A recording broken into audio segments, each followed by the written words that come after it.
diálogo y yo creo que nos va a realmente a liberar. Claro que sí, es que definitivamente todos tenemos nuestras batallas. Ayer hablábamos sobre las batallas, que la guerra espiritual o las luchas espirituales o batallas espirituales se juegan o se pelean desde dos puntos de vista. Uno, interno, y lo otro, externo. Hay batallas espirituales internas, cosas que intentamos luchar especialmente con establecer la identidad de Cristo en nuestra vida, porque luchamos con una vieja naturaleza, con unas tendencias que arrastramos generacionales, con unas situaciones que están arrastrando nuestra vida y que a través del crecimiento de Cristo en nosotros, a través de eso, lógicamente vivimos y experimentamos una liberación y una transformación genuina. La liberación se ve desde dos puntos de vista. La liberación es un proceso instantáneo, pero también progresivo. Instantáneo porque Cristo nos hizo libres inmediatamente, y progresivo porque empezamos a experimentar lógicamente ese crecimiento de Cristo, su temperamento, su carácter, su vida en nuestra vida, y así alejamos especialmente aquello que tiene que ver con esa mala o vieja naturaleza en la cual hemos tenido y hemos arrastrado. Pero también hoy vamos a tocar especialmente las luchas o las batallas espirituales, la guerra espiritual como algunos mencionan, de la parte externa, las luchas que tenemos afuera. Y hoy vamos a aprender un poquito de cosas. Recuerden que este devocional es un devocional formativo y la idea es que aprendamos en esta mañana muchísimas cosas importantes. Dale compartir para que esta transmisión la pueda encontrar muchas personas, la puedan ver en este momento, muchos que lo requieren y lo necesitan de manera urgente. ¿Sabías tú que, hablando de guerra espiritual un poquito, el término guerra espiritual no es bíblico? Okay. No se encuentra esas palabras en las la Biblia. Palabras como tal no se encuentran en la Biblia. Es un término que se usa, viene usándose más o menos hace un par de décadas, y que, bueno, anteriormente también se estaba usando en la época del 60, 70. Varios escritores norteamericanos utilizaron el término guerra espiritual y lo fuimos adoptando como tal. Guerra espiritual, hagamos guerra espiritual. Y se volvió en nuestro lenguaje común el término guerra espiritual. Pero cuando vamos a la Biblia y a la Escritura, no significa que está mal el término. Okay. O sea, no significa que sea antibíblico, sencillamente que los dos términos no se encuentran en la palabra. No se encuentran en la palabra. Lo que sí se encuentra en la palabra, según Efesios capítulo 6, versículo 12, porque no tenemos lucha contra sangre y carne, sino contra principados, potestades, gobernadores y eso. Entonces, la Biblia no habla de guerra, la Biblia habla de lucha. No tenemos lucha y es diferente, no tenemos guerra, aunque se puede utilizar como un sinónimo y alguien lo puede utilizar como un sinónimo, y creo que en alguna versión me parece que está el sinónimo o transformado de lucha a guerra. Pero es importante tenerlo claro, porque cuando vamos a empezar a profundizar en este tema, vamos a comprender que nuestra intención no es vencer a algo que ya está vencido, derrotar algo que ya está derrotado, sino nuestra intención es echar fuera aquello que legalmente ya no debería estar ahí. Eso es la base de la guerra espiritual y de eso vamos a seguir hablando. Ok, o sea, lo formulas desde el punto de vista de que si cuando pensamos en una guerra es como algo que me corresponde a mí batallarlo y vencerlo, cuando ya fue vencido en realidad, lo que a mí me corresponde más que la misma guerra que ya fue hecha, ¿cierto? Es como reclamar esa victoria recibida. Sí. Ok. Tienen que ver más con la parte legal y con la parte de establecer el reino. Bueno, cuando hablamos de guerra espiritual tenemos que empezar a enfocarnos especialmente con este acontecimiento. ¿Recuerdas, mi amor, el acontecimiento? Y creo que muchos lo saben ahí, de Hechos capítulo 9, versículo 11 en adelante, donde dice la Biblia que Dios hacía milagros extraordinarios por mano del apóstol Pablo, que los enfermos se sanaban, que aún se les llevaban los paños delantales y que la gente era liberada aún con la ropa de Pablo. Y de repente habían 7 muchachos que aparecen en escena y según Hechos capítulo 9, entonces Lucas, el doctor Lucas que escribe Hechos, está relatando la historia interesante de Hechos 9, donde 7 muchachos, 7 hijos de un tal Exeban, llegan y se levantan de una manera tremenda y están haciendo liberación a un muchacho. Este muchacho está endemoniado. Está tan endemoniado que los demonios tienen demonios. O sea, una locura, digo yo molestando. O sea, está súper endemoniado y de repente, y recordemos algo, que la persona endemoniada como tal, a veces, este está endemoniado. No, una persona endemoniada es cuando los demonios han ocupado alma, cuerpo y espíritu. Entonces puede tener eso se llama una posesión demoníaca como tal. Cuando hay algo que llaman manifestaciones demoníacas, ataduras demoníacas y cosas que en demonología y en liberación pues aprendemos un poquito. Pero bueno, este muchacho estaba totalmente endemoniado. Entonces, los 7 hijos de Exeban, creyendo que eran por ser hijos de Exeban, porque Esceva no era cualquiera, era el jefe de los sacerdotes. Entonces ellos se estaban preparando para ser sacerdotes o eran personas muy importantes en su posición. Entonces de repente... O sea, eran hijos de una persona muy poderosa. Muy importante y muy poderosa, entre comillas, a nivel terrenal. Pero ellos dijeron, no, pues llamemos a Pablo. Yo creo que pues, dijeron, no, ¿cuál Pablo? Aquí estamos nosotros. Si Pablo lo hace, nosotros también lo hacemos. Y empezaron. En el nombre de Jesús, a liberar a este muchacho, el que predica Pablo. Sí. Iban bien, pero dijo, en el nombre de Jesús iban bien, pero el que predica Pablo. Entonces, fuera. Y el demonio no salió, sino que al contrario, los queda mirando y les dice, bueno, yo sé quién es Jesús y conozco quién es Pablo, pero vosotros, ¿quiénes son? ¿Quiénes son ustedes? Yo creo que ellos, si tuvieran credenciales, hubieran sacado credencial a la tarjeta y que le dicen, mira, estos somos nosotros. Digo, no, eso no tiene ninguna importancia. ¿Y ustedes quiénes son? Y ellos no pudieron contestar de manera asertiva esta pregunta. ¿Y qué pasó? No, pues el endemoniado, mejor dicho, 1 contra 7 los desnudó, los avergonzó, les dio una paliza, que mejor dicho, y los avergonzó, dice la Biblia, ¿no? Los golpeó, los desnudó, los hirió, los lastimó, los sacó desnudos de la casa. O sea, un endemoniado a 7. Y sabes que hay cristianos que viven experiencias muy similares. Hay cristianos que en la iglesia cantan, todo lo puedo en Cristo que me fortalece, y dicen, y levántate, y si Dios está conmigo, ¿quién contra mí? Recitan Biblia y una cantidad de cosas, y se van a sus vidas diarias, y los demonios, la pobreza, la ruina, la enfermedad, la escasez, y una cantidad de cosas, en vez de ellos tener victoria, parece que fueran derrotados. Entonces salen el domingo bendecidos, y llegan el miércoles, o el martes, o el jueves a culto, con la cabeza abajo, y diciendo, cansado del camino. Sí. Y uno los encuentra y dice, pero están cansados, están derrotados. ¿Has conocido gente así? Sí, claro, y a veces uno los ve y cuesta en muchos casos ser empáticos, ¿no? Deberíamos ser empáticos porque si comprendiéramos su contexto de que todavía falta autoridad, que todavía falta identidad, pues ya uno diría, bueno, sí, está bien. Pero falta un poquito de empatía porque sí he escuchado muchísimos casos donde dice, no, lo que pasa es que el diablo llegó, me quitaron la luz, me hicieron esto, me hicieron aquello, no me dejaron dormir, me jalaron del cabello, y la cantidad de experiencias espirituales constantes donde no precisamente sale victorioso o victorioso, sino donde desafortunadamente pareciera como el mismo escenario de este endemoniado con los hijos de Esceva, donde agarran, los desnudan, digámoslo, que simbólicamente, y donde mucha gente tiene una cantidad de experiencias donde no salen victoriosos, sino salen enfermos. Gente que ha salido totalmente enferma después de hacer una cantidad de cosas. Y es bien complejo, en realidad es bien complejo, es más cotidiano de lo que creemos, donde muchas veces estas experiencias espirituales, en vez de sacarnos en victoria, pareciera que nos sacara en vergüenza. Y sí, he conocido muchísimos casos así. Muchísimo. Entonces, de repente uno encuentra con pastores o cristianos que de repente son afectados por brujería. Sí, es impresionante, son afectados por brujería.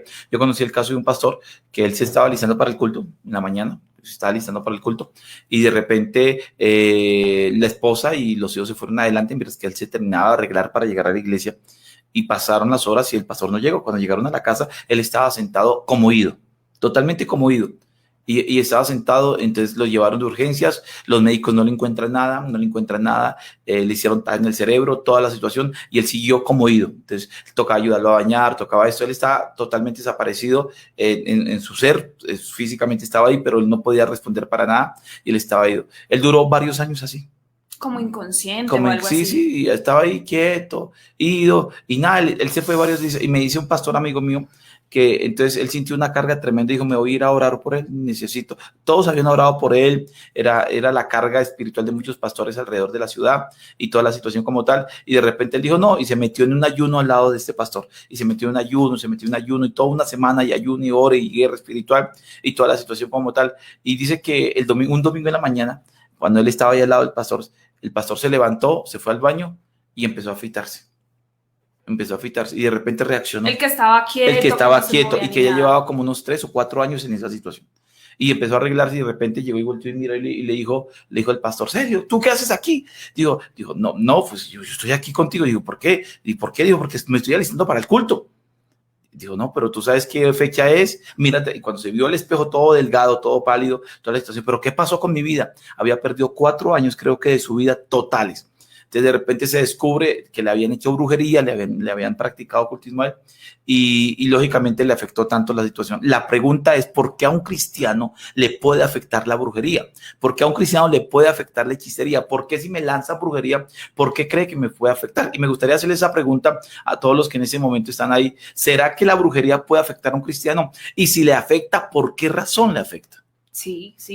Ahora, hay casos de casos, hay casos que de verdad que el Señor necesita darnos mucho discernimiento para llegar a comprender, pero en la generalidad de lo que habla la palabra, no debería ser así, no debería ser así. Y sí, mira que sí me haces traer a memoria un caso, yo no sé si tú te acuerdas, más atrás, Fuente de Oro, ¿no? Un pueblito antes. Sí.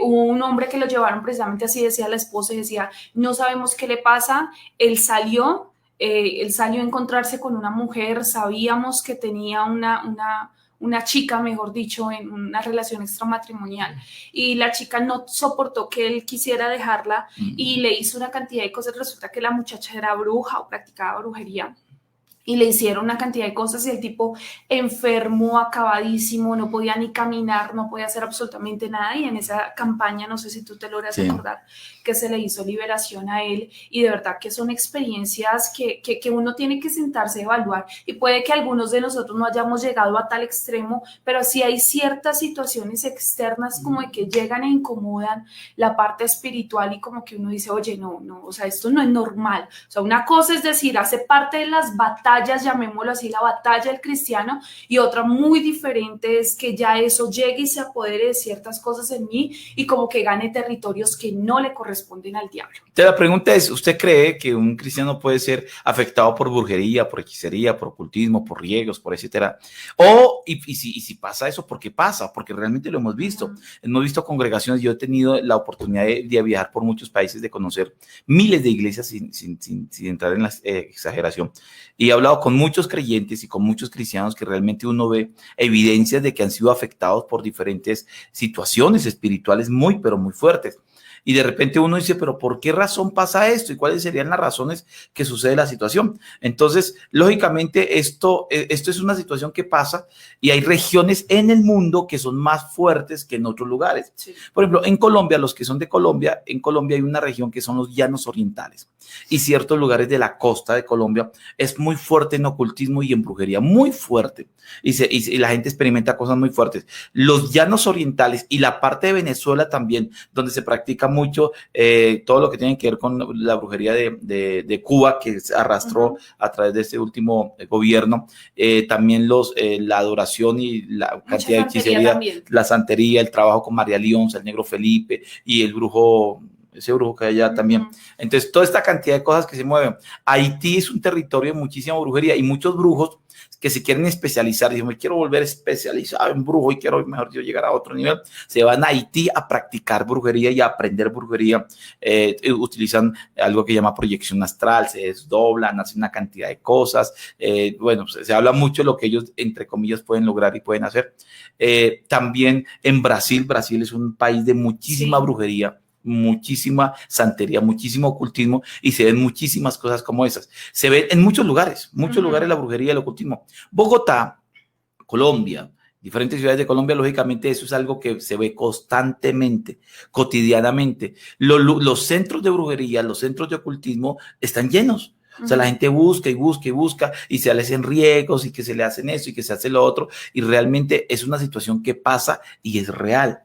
La pregunta es, y hay congregaciones que han sido atacadas, iglesias y cristianos que han sido atacados por brujerías, por hechicerías, también por satanismo y ocultismo.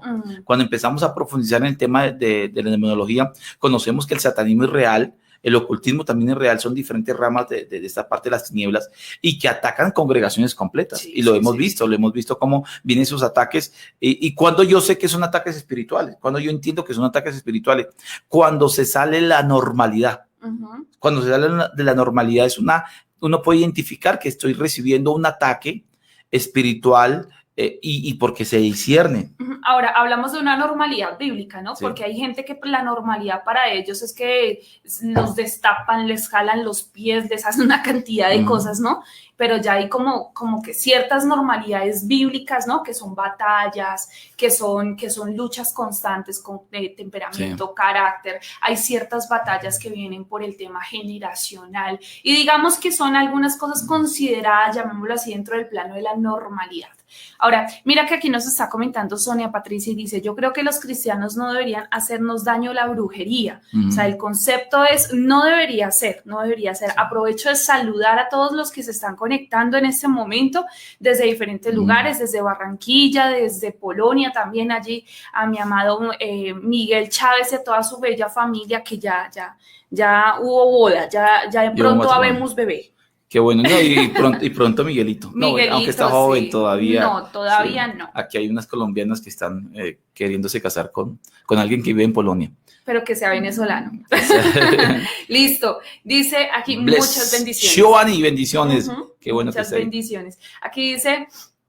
Aquí donde estoy se ve más el culto a Satanás, el paganismo y todo eso. Y él está en Polonia. En Polonia, sí. Increíble, bueno, buenísimo. Sí. Gracias por ese aporte. Mi pastora Deni, de allí en Fusagasugá, muchas bendiciones para tu vida, para toda tu bella familia, hermosa congregación. Mi pastor Edgar, muchas bendiciones. Entonces, mira que sí, resulta ser, o sea, si miramos dentro de la cotidianidad, dentro de la vida del cristiano, si hay batallas que dentro, lo repetimos, dentro de la normalidad bíblica, es algo que el cristiano vive constante. Por eso dicen, no ignoréis las maquinaciones del diablo.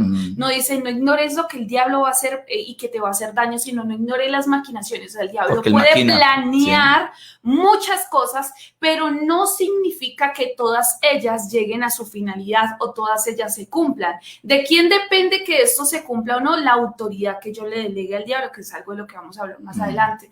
Pero sí, obviamente hay ciertas batallas. No significa que no hayan batallas para el cristiano, no significa que no hayan batallas, cosas en las que uno debe estar apercibido, porque tampoco nos podemos ir al extremo de que si algo pasó, entonces no, algo hiciste mal y mejor dicho, y no puede haber ni una sola situación espiritual porque no puede tomarse ese extremo. Y es que lógicamente hay dos extremos en esto. En la guerra espiritual, en las luchas espirituales, batallas espirituales, hay dos extremos. Gente que a todo le echa la culpa al diablo. Todo es el diablo, todo es el chanclas, todo es el enemigo. Todo es que el diablo cochino ese, diablo puerco que no se baña, esto y de lo otro. El diablo se metió aquí, el diablo se metió allá. Y a mí me parece como un poco absurdo esa exageración. Yo estaba en un pueblito por allá en Venezuela, un pueblito, un caserío por allá predicando. Y de repente llega y me dicen, estamos terminando un servicio muy tarde y pasamos a medianoche, pasamos por la plaza central del pueblito y llegó y me dijo, aquí se ha visto al diablo andando con una carreta llevando gente. Aquí a medianoche se ha visto el diablo. Y dice, el diablo tiene que estar muy desocupado para meterse a este pueblito y andar con eso.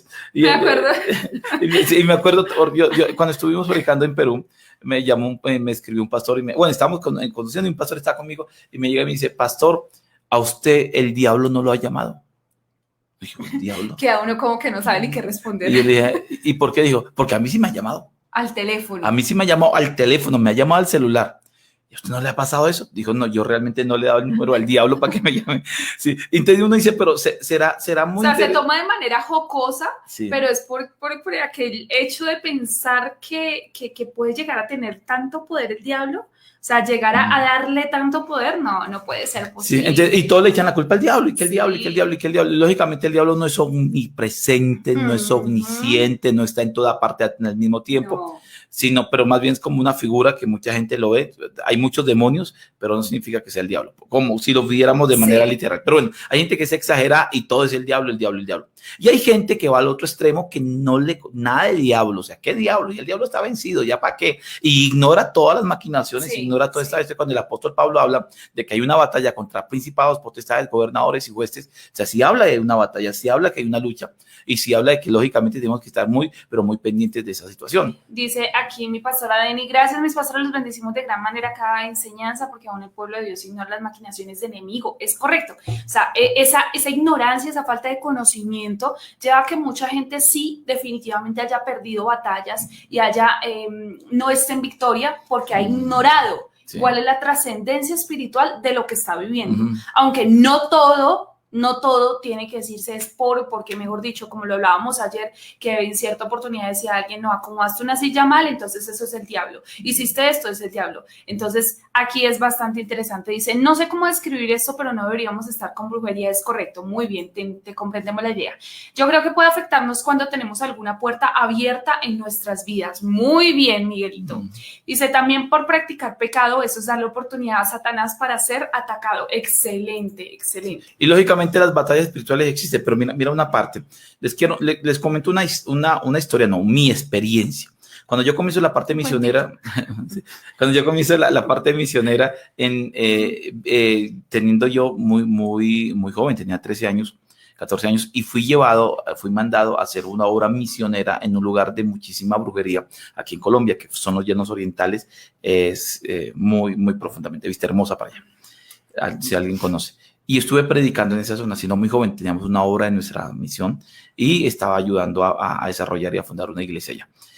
Cuando yo llego a ese lugar, yo siendo muy jovencito, empecé a experimentar cosas muy fuertes, porque yo empiezo a hacer luchas, a reprender al diablo, lo que usualmente uno hacía, pero de repente me empiezo a sentir imágenes, sombras, escalofríos por mi cuerpo y experiencias espirituales que yo nunca había experimentado.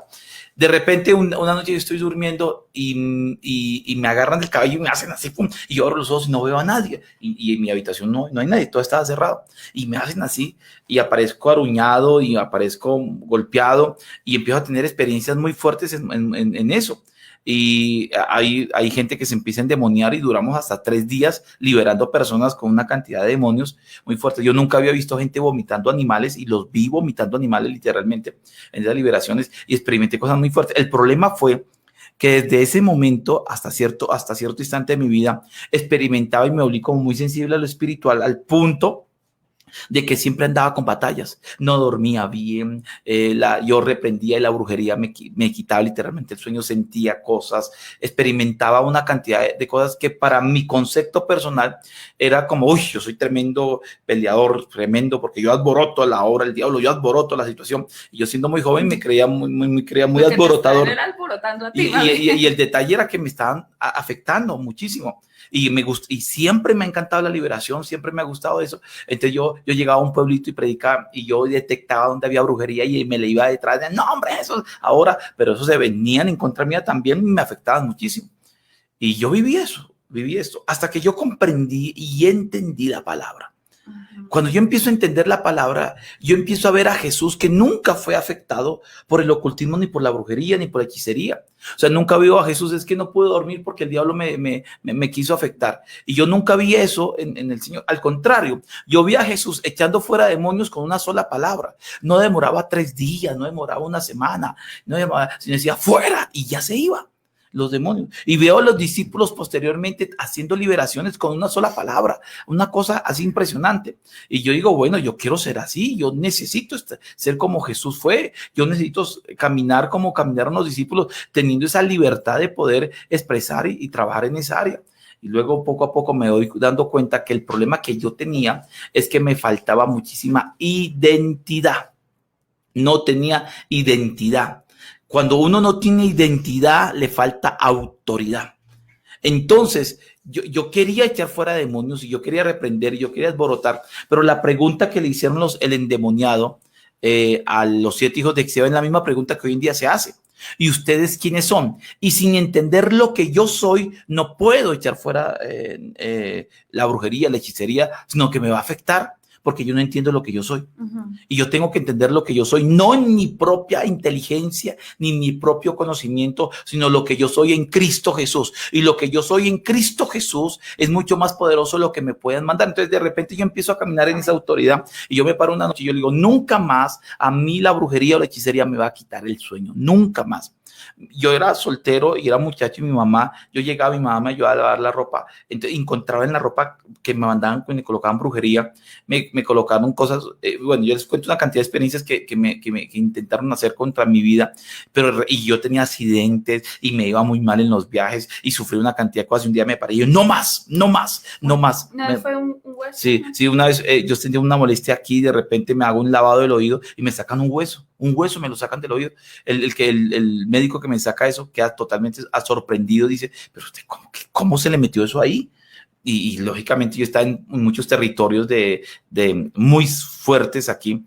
Nosotros hicimos liberaciones en medio de la guerrilla, en medio de los paramilitares, hicimos cosas muy bonitas que el Señor nos usó en cierto momento y era muy cierto, realmente eso se vivía, se experimentaba. Bogotá está muy alejado de realmente esos lugares de campo donde se viven, se experimentan muchas cosas, pero yo fui comprendiendo lo que yo soy y me paro un día y voy entendiendo de que yo en Cristo Jesús tengo autoridad, y si tengo autoridad es porque tengo una identidad, porque yo soy un hijo de Dios, porque Cristo pagó un precio, porque el diablo está derrotado, porque entonces la Biblia me llama a mí a caminar bajo otro nivel, no a estar temeroso y temblando frente al enemigo. Entonces el problema no es que la brujería exista, la brujería puede existir y el diablo se puede rebotar y puede haber maquinaciones y toda la situación como tal. El problema es que eso me afecta a mí, cuando la Biblia me dice a mí que no me puede afectar, que eso no me puede hacer daño. Totalmente. Y cuando, o sea, aquí la pregunta sería, mi amor, ¿por qué razones? Enumeremos así como muy puntualmente cuáles son las razones o cuáles son las razones, está bien formulado, cuáles son las razones del por qué la brujería, la hechicería o aspectos espirituales más allá de lo normal pueden llegar y afectar a una persona. Una cosa es que los afecte y otra muy diferente es pensar que ya es el diablo. Entonces, ya dejamos aclarado el punto de que no podemos tampoco irnos a extremos de que pensar que todo es absolutamente el diablo, porque a veces le damos poder y el diablo ni ha hecho nada y el diablo por allá encartado por allá con otras cosas y uno diciendo, no, es que el diablo. Gente que se levanta, le dio dolor de cabeza, el diablo me mandó el dolor de cabeza, el diablo me mandó la enfermedad, el diablo me mandó esto, me mandó aquello, me mandó lo otro. Y tampoco es tan allá. Sí. Porque un hijo de Dios obviamente tiene cierta jurisdicción legal, llamémosla así, tiene cierta cobertura legal dada por Dios, ganada por Cristo mismo a través de la obra de la cruz, y esto genera que nosotros tengamos una cobertura especial, pero es una cobertura, como muchos han comentado allí y han colocado en el chat, no es una cobertura, ¿cómo podría decirse? No es una cobertura que simplemente está y ya, sino que es algo que yo debo cuidar y que hay ciertas herramientas que me ayudan a cuidar esa cobertura legal que tengo de parte de Dios. No sé si está bien formulado, pero ¿cuáles son aquellas cosas? ¿Por qué razones no un cristiano, llamémosle un cristiano, pierde como esa cobertura o el diablo se aprovecha de esas cosas? Mira, hay algo que el enemigo sabe y es que lógicamente cuando usted y yo sabemos quiénes somos en Cristo Jesús, el diablo sabe quiénes somos. Y si el diablo sabe quiénes somos, lógicamente tenemos la autoridad para echarlo fuera. Quiero enseñarles varias cosas. Uno de ellos, número uno, yo no tengo que ir a vencer al diablo. El diablo ya está vencido. Ya Cristo lo venció. Colosenses 2:14 y Colosenses 2:15, y especialmente el verso 15, exhibió públicamente principados, potestades, gobernadores, y los venció en la cruz del Calvario. Dice Efesios capítulo 1, versículos 19 en adelante, ¿sí? Y especialmente el versículo 22, sometió todas las cosas bajo sus pies y lo entregó como cabeza a la iglesia. La Biblia dice en Apocalipsis 1:18, y esto me encanta, a mí esta cita me encanta, dice que le quitó las llaves del infierno a la muerte. O sea, Cristo venció la muerte, venció el Hades, venció el infierno, venció a Satanás, venció a los demonios, los exhibió públicamente y le quitó la autoridad. Pero ojo, todavía el diablo se sigue moviendo. O sea, si Cristo venció, ¿por qué el diablo se sigue moviendo? Y tal, algunos dicen, no, hasta que Cristo venga nuevamente. No, el diablo se sigue moviendo porque el Señor entregó la autoridad a la iglesia. Entonces dice en Marcos 16, capítulo 17, Marcos capítulo 16, versículo 17, dice, estas señales seguirán a los que creen. Y habla sobre la parte demoníaca, dice, en mi nombre no dicen vencerán, no dicen acabarán, no dicen derrotarán, dicen echarán. Entonces, ¿qué es echar? Desalojar. Entonces, el diablo se sigue moviendo, la brujería sigue estando, el diablo se sigue moviendo en la tierra y haciendo una cantidad de cosas porque no se para un cristiano para echarlo fuera, para desalojarlo. Entonces, la brujería me puede atacar sí, la brujería lo puede atacar a uno, pero una cosa es que me ataque y otra cosa es que me haga daño. Y es que no me puede hacer daño si yo entiendo que yo ya tengo autoridad. Y si yo tengo autoridad y no la tengo porque yo me la gané y porque yo logré y porque me puse a ayunar y porque me puse a orar y porque me puse a hacer una cantidad de cosas. Yo tengo autoridad porque Cristo pagó un precio para que yo tenga la autoridad. Porque Él me dio a mí sin yo merecerlo, me hizo más que vencedor y me dio autoridad. Entonces, si yo tengo autoridad y yo tengo esa fe, entonces yo me voy frente a cualquier situación y aunque ande en valle de sombra de muerte, yo le digo, vea, fuera de aquí demonios, y los demonios tienen que obedecer al instante, de manera inmediata. De inmediatez, dice Maduro. Tiene que obedecer de manera inmediata. O sea, uno le dice demonio fuera y el demonio no tiene que resistirse, se va inmediatamente porque yo sé quién soy en Cristo Jesús y tengo la autoridad. Y no tengo la autoridad porque me la gane, tengo la autoridad porque Él en su gracia me la dio y me la entregó. Entonces yo tengo la autoridad y si tengo la autoridad yo le digo demonio se va y punto. No hay que decir más, no hay que pelear más. Yo con un demonio, nuestra lucha. Ahora, ¿por qué viene la lucha? ¿Y por qué habla el apóstol Pablo de una batalla? Y la batalla es porque lo que busca el enemigo es meterme aquí en la cabeza y hablar. Por ejemplo, el pecado. ¿Qué pasa con el pecado? El pecado acaba mi fe. Porque cuando alguien está en la práctica del pecado y en la constante práctica del pecado, inmediatamente la fe de la persona se cae al piso. Y tiene algo que le acuse a la persona, que es que no se mantiene como debe mantenerse. Entonces, cuando va a hacer batallas espirituales, lógicamente se va a sentir derrotado. ¿Sí? El pecado. Y no solamente se va a sentir, sí, las evidencias, los resultados que no va a tener victoria de la misma porque manera. Lógicamente está viviendo una vida incorrecta delante del Señor. Ahora, la incredulidad es terrible, la incredulidad es una cuestión complicada. Y para aquellos que no saben, por ejemplo, lo que pasó en Marcos capítulo 9, cuando Jesús le dice a los discípulos que quien fuera demonio y de repente llegan ante un muchacho endemoniado, donde el padre, pues buscando a Jesús, no lo encuentra, pero están los discípulos, y entonces los discípulos no pueden echar fuera el demonio, no lo pueden echar fuera y nada que salir. No pudieron, y fue el término. Cuando Jesús llegó, los encontró discutiendo con los fariseos, y de repente Jesús dice, ¿por qué están discutiendo? Y sale el padre del muchacho diciendo, traes a ti mi hijo, pero tus discípulos no pudieron. Y si no pudieron, entonces Jesús los queda mirando y dice, generación de incrédulos, ¿hasta cuándo tengo que estar con vosotros y hasta cuándo tengo que soportar? Jesús echa fuera el demonio y de repente los discípulos se le acercan y dice, Señor, ¿por qué no pudimos echarle fuera? La versión de Marcos dice, Jesús le contesta así, porque este género con nada puede salir sino con oración y ayuno. Pero en la versión de Mateo, que lo completa un poquito más, recuerda que Mateo fue testigo presencial del hecho y ocular del hecho. Entonces Mateo dice que Jesús le contesta a los discípulos por vuestra poca fe. Porque tuviera fe como un grano de mostaza, le puedes decir a este monte, quítate. Y este género con nada sale sino con oración y ayuno. O sea, no se refiere al género del demonio. O sea, porque hay, es que hay demonios muy grandes que yo tengo que, mejor dicho, hacer no sé qué cosas para echarlo fuera. No se refiere al género del demonio. Se refiere al género de la incredulidad. Y lo que mucha gente no puede ver victorias es porque es incrédulo. No cree. Y su fe está fundamentada en la emoción, no en la palabra. ¿Y cómo yo aumento mi fe? Hay 3 bases bíblicas para yo aumentar mi fe. Hay 3 artículos y eso lo tenemos que hablar en algún momento. Para aumentar la fe requiero 3 cosas: oración, ayuno y palabra. Porque la Biblia me dice en Marcos 9, este género con nada sale sino con oración y ayuno. O sea, métase con Dios.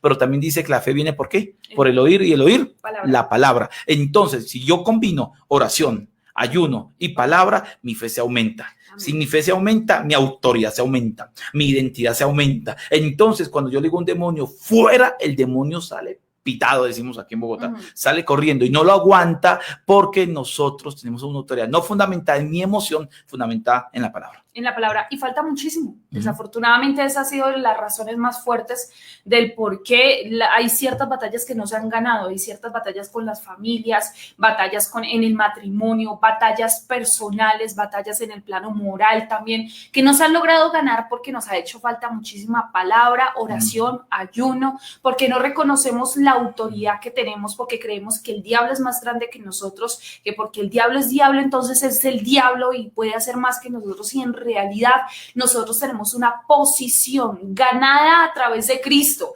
perdida por la obra de Adán, pero ganada por la obra de Cristo Jesús. Y esta posición ganada ya no somos cualquier ser humano, somos hijos de Dios, puestos en lugares especiales, puestos en lugares celestiales, puestos en cierta autoridad por encima de muchas cosas. Entonces, no está hablando de que la autoridad se la dio al hombre como ser humano, se la dio a la iglesia. Somos hijos de Dios, tenemos mayor autoridad, y espiritualmente puede que usted vea personas con rangos de autoridad altísimos, usted diga, oye, ok, o sea, esta persona tiene autoridad porque tiene un cargo gubernamental, porque tiene un cargo de servicio público, es un servidor público, en fin. Usted puede ver personas de autoridad, pero en un plano espiritual nosotros, los hijos de Dios, somos personas que tenemos muchísima muchísima más autoridad. Tenemos una autoridad, mejor dicho, inigualable e incomparable a cualquier tipo de autoridad humanamente hablando. Tú decías, llegó en cierto momento, le ofrecieron a un cristiano, si no estoy mal, que había sido soldado, que había servido para él, y le dijeron que le ofrecían ser presidente, ¿cierto? Sí. ¿Cómo es que lo cuentas tú? Sí. No, especial, no, más que un soldado, no, el pastor, el hermano Billy Graham. Okay. Sí, el evangelista Billy Graham, el predicador Billy Graham, y le ofrecen el Partido Demócrata en Estados Unidos que sea presidente de Estados Unidos, al punto de que todos los otros partidos van a decir, sí, qué chévere, nosotros lo vamos a apoyar, se va a unir lo demócrata con lo republicano y vamos a hacerlo presidente. Y Billy Graham dice, yo no me voy a rebajar con este cargo, con ese cargucho de ser presidente de Estados Unidos cuando yo soy embajador del reino de los cielos. Así es. O sea, él entiende su autoridad, él entiende quién es, él entiende la situación. De eso hay que hablar muchísimo, pero quiero resaltar una cosa. Cuando usted lee Efesios capítulo 6, versículo 12 en adelante, y empieza usted nos falta tiempo para profundizar, pero dice, no tenemos lucha contra carne y sangre, sino contra principados, potestades y gobernadores. Está hablando de espíritus territoriales, que eso es otro tema. Nosotros en teología, nosotros dictamos un tema que es guerra espiritual, no solamente enfocado en lo personal y en la liberación, porque liberación es otro tema, sino tocamos algo que se llama guerra espiritual territorial. Y los que estudian con nosotros teología saben que trabajamos el tema territorial. ¿Por qué? Porque Dios nos mandó para desalojar. Y cuando habla de principados, potestades y gobernadores, está hablando de espíritus que poseen territorios, no personas. Es que tiene un principado metido. No, incorrecto. No. Principados, potestades y gobernadores, cuando usted va al original y empieza a interpretar la Biblia, usted va a entender que está hablando de espíritus territoriales. Entonces, y aquí dice el apóstol Pablo, bueno, ahora colóquese en la armadura. Y hay gente que se la coloca aquí. Me coloco el yelmo, agarro la espada, y como que se la imagina y anda. Tengo la armadura. No, aquí está hablando de posición, está hablando de identidad, está hablando de acciones, está hablando, por ejemplo, coloques el yelmo del evangelio, el calzado del evangelio, está hablando de una acción, está hablando de que yo me imagino colocándome aquí las sandalias. Y de una constancia, ¿sí? ¿No? Una vida. De una manera de vivir. Está hablando de la espada, la palabra, o sea, está hablando especialmente de acciones, de identidad, de posiciones para poder estar firme para cuando llegue el día malo. Que son acciones que identifican al cristiano del no cristiano, o sea, exacto, son las acciones que nos evidencian entre un grupo. Y dice que para que cuando llegue el día malo. Entonces, lógicamente, tengo que establecer esto en mi vida. Y hay mucho que aprender sobre esta parte, pero yo le quiero terminar resumiendo esto. Definitivamente, si el diablo, si Satanás, si la brujería, si el ocultismo, si la parte territorial está en contra de mi vida y yo siento que me está ganando y siento que me está afectando y siento que me está pasando algo, significa que me falta realmente moverme bajo la autoridad de Cristo Jesús.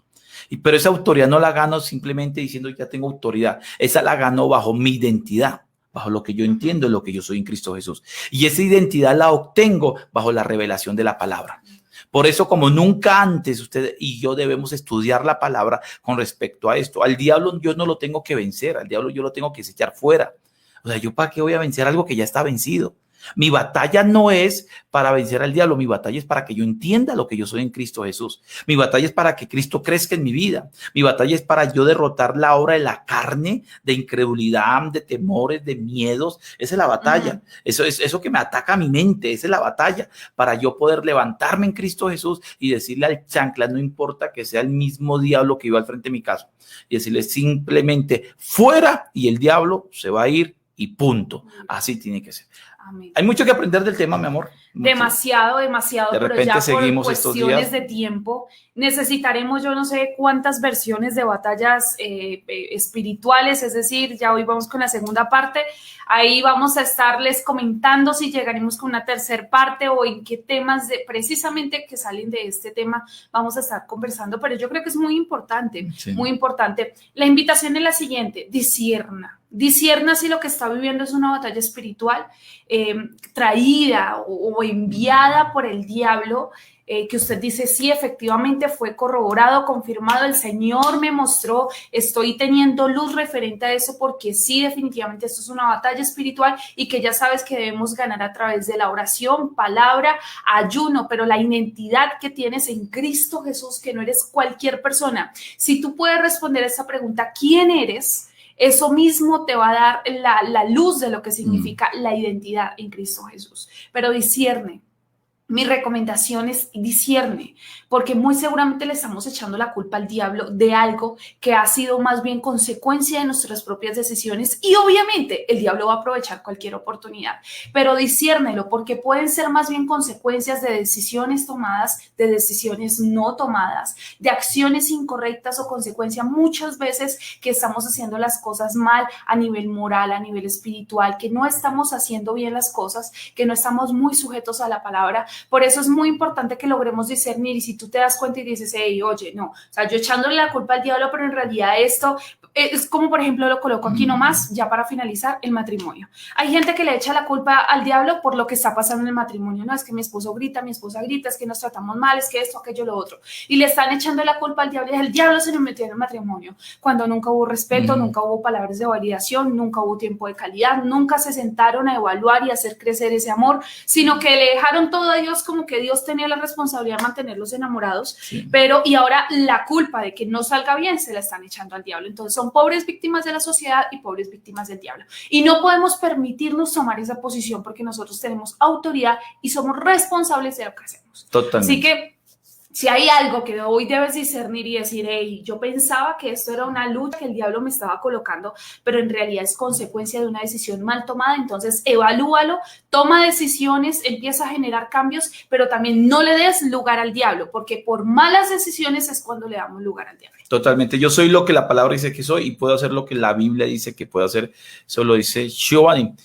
Y de verdad que es cierto, totalmente cierto. Vamos a orar y vamos a pedirle hoy al Señor que realmente podamos entrar en su profundidad, entrar en su palabra, entrar en su revelación, entrar en su intimidad y hacer crecer, que Cristo crezca en nuestra vida. Que su palabra nos edifique y que podamos entender lo que somos y lo que Cristo también logró en la cruz del Calvario. Amén. Que no ignoremos lo más grande y lo más maravilloso es que el Señor nos dio la victoria. Ya somos ganadores, somos más que vencedores. Y nuestra lucha es estableciendo el reino del Señor sobre esta tierra.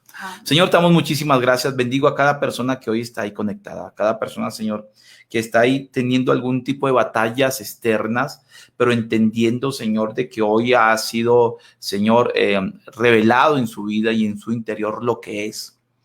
Que no acepte nunca a nadie, Señor, aquí, que el diablo nos pueda golpear, nos pueda afectar, que la brujería o la hechicería nos puede hacer daño, que no acepte nadie de los que están aquí, Señor, que el diablo tiene más poder o tiene más autoridad de la que algún cristiano tiene en Cristo Jesús. Que no acepte nadie aquí, Señor, en su vida, que las obras del enemigo son más grandes que la obra de Dios.